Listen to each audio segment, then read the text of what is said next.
आबादी और सबसे बड़ा लोकतंत्र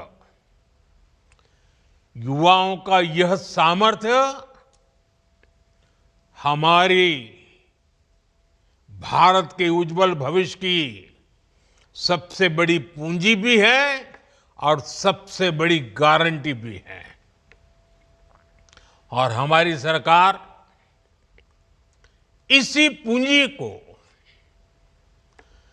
समृद्धि का सूत्र बनाने में दिन रात जुटी है। आप सबको पता है, 2 दिन पहले ही मैं 5 देशों की यात्रा कर करके लौटा हूं।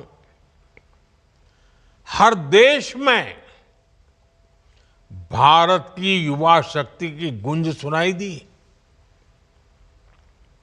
इस दौरान जितने भी समझौते हुए हैं, उनसे देश और विदेश दोनों जगह भारत के नौजवानों को फायदा होना ही है। Defence, pharma, digital technology, energy, rare earth, minerals, ऐसे कई सेक्टर्स में हुए समझौतों से भारत को आने वाले दिनों में बहुत बड़ा फायदा होगा। भारत के मैन्युफैक्चरिंग और सर्विस सेक्टर को बहुत बल मिलेगा। साथियों, बदलते हुए समय के साथ 21वीं सदी में नेचर ऑफ जॉब भी बदल रहा है।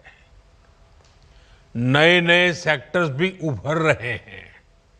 इसलिए बीते दशक में भारत का जोर अपने युवाओं को इसके लिए तैयार करने का है। और इसके लिए अहम निर्णय भी लिए गए हैं।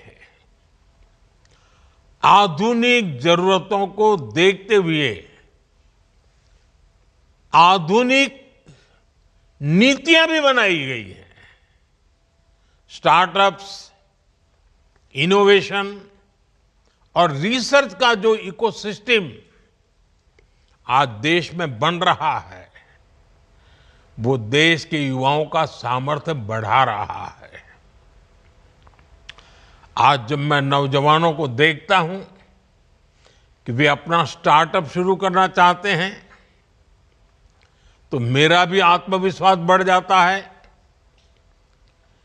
और अभी हमारे डॉक्टर जितेंद्र सिंह जी ने स्टार्टअप के विषय में विस्तार से कुछ आंकड़े भी बताए आपको सामने।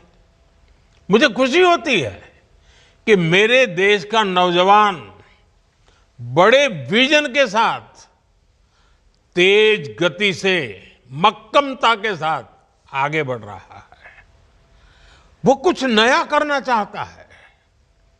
साथियों, भारत सरकार का जोर प्राइवेट सेक्टर में रोजगार के नए अवसरों के निर्माण पर भी है।